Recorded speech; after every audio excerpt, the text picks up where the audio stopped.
सतीश भाऊ एक मिनिट बोला. आपण तिथे बसून न्याय देण्यासाठी आपली बोला भूमिका बोला. ना अध्यक्ष महोदय, प्रश्न असा आहे की भावांतराच्या संदर्भात प्रश्न विचारला, त्याचा उल्लेख पण मंत्री महोदय करायला तयार नाही.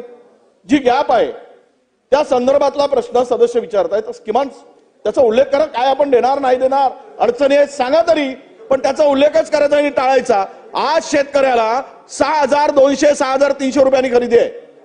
काय होत आहे? हमी भाव कुठे गेला मग खड्ड्यात?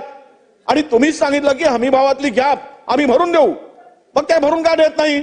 आज शेतकऱ्यांनी 2,722 शेतकऱ्यांनी आत्महत्या केल्या जानेवारी पासून आतापर्यंत, आणि शेतकरी मरताय. पुरस्कार प्राप्त शेतकरी नागरे त्या बुलढाण्यामध्ये त्याने आत्महत्या केली. हे असं असताना मंत्री महोदयाकडून अध्यक्ष महोदय, किमान महाराष्ट्रातील जनता हे सगळं ऐकते, शेतकऱ्यांचं लक्ष आहे, आणि अशा स्थितीमध्ये त्याला बगलच द्यायची, उत्तरच द्यायचं नाही, गोलमाल उत्तर द्यायचा. तुम्ही इम्पोर्ट कापूस करताय.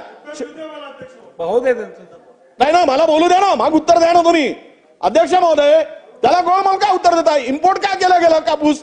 इम्पोर्ट केल्यामुळे कापसाचे भाव पडले अध्यक्ष महोदय. इम्पोर्ट केल्यामुळे शेतकऱ्यांचा गळा घोटण्याचा पाप हे करतायत. ठीक आहे, उत्तर म्हणून घेऊया. आपण भावांतर योजना लागू करणार की नाही याचं उत्तर द्या. ठीक आहे, भावांतरावरती फक्त उत्तर द्या.